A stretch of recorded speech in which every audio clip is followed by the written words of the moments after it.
Neuroplasticity principle number 5. Intensity matters. And this principle can be applied with the concept of progressive overload, kind of what we use in training, how we stress our body to promote growth in strength, endurance, balance. Some ways to increase intensity of a treatment session is to increase the RPE, increasing their heart rate, increasing the total amount of reps you're performing an exercise, decreasing the amount of rest breaks they get, increasing the duration on the treadmill, the time they're spent on standing on foam for balance. And that's why for example, like inpatient rehab facilities, they do intensive therapy 3 hours a day, 5 days a week. So increasing the amount of sessions per week if their insurance allows in like an outpatient setting like mine. Neuroplasticity principle number 6, time matters. This is basically saying the timing of initiation of rehab and therapy is very important. The earlier you start, the better it is. So especially for, say, stroke patients, on average, the greatest rate of recovery is usually within the first 3 months after a stroke.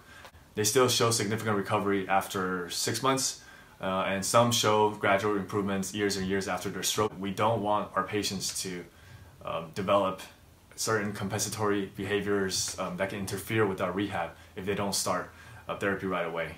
They start to do things the wrong way and kind of stick with it, and when it turns into a habit, it's hard for us to kind of correct it. So. Neuroplasticity principle number 7, salience matters. So salience is basically importance. What's important for the patients?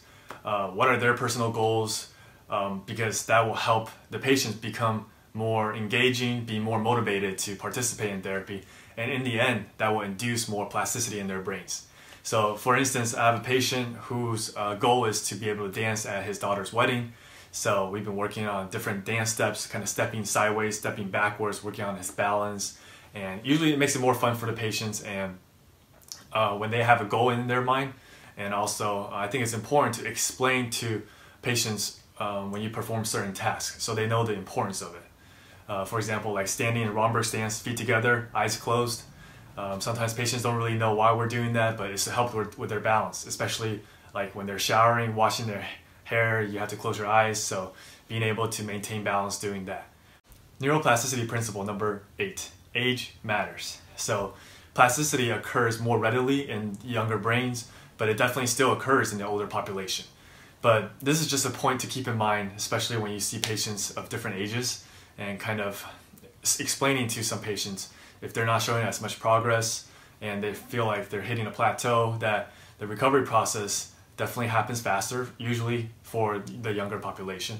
And kind of keeping that in mind, and how age does affect the kind of how our brain recovers after an injury. Neuroplasticity principle number 9, transference. Plasticity within one set of neural circuits can lead to concurrent or subsequent plasticity.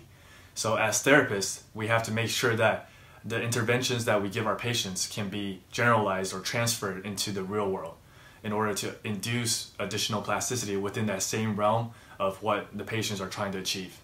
So for example, most of our patients' goals is to be more independent in the home environment, such as going upstairs, getting in and out of the car, getting up from a lower surface like a couch. So I always try to incorporate that somewhere into the treatment session.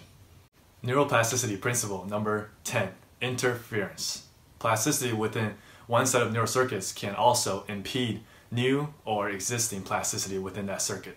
So for patients that oftentimes when their treatment or therapy is delayed, they develop compensatory behaviors, or they get into a way of doing certain things that usually is not the right way.